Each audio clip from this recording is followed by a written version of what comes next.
Quinoa పాలతో పొంగలి. Quinoa ఒక గ్లాస్ తీసుకుంటే పెసరపప్పు హాఫ్ గ్లాస్ తీసుకోవాలి.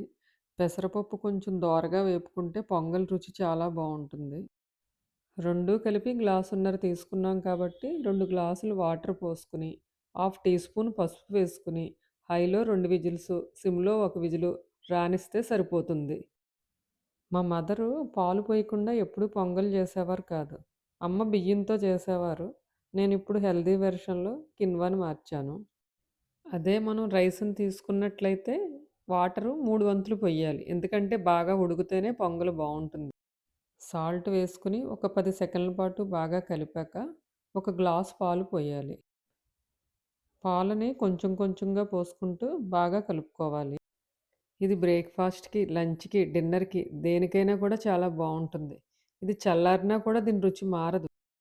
ఒక టీ స్పూన్ నూనె, ఒక టీ స్పూన్ నెయ్యి వేసి, ఒక టేబుల్ స్పూన్ చిన్న అల్లం ముక్కలు, 4, 5 పచ్చిమిర్చి చీలికలు, కొంచెం జీడిపప్పు, కరివేపాకు, ఇంగువ వేసి బాగా వేపి, ఒక టేబుల్ స్పూన్ మిరియాలు, ఒక టేబుల్ స్పూన్ జీలకర్ర బరకగా గ్రైండ్ చేసుకుని, ఈ పోపులో వేసుకుని వీటిని బాగా ఏగనిచ్చి, ఉడుకుతున్న పొంగల్లో వేసుకోవాలి.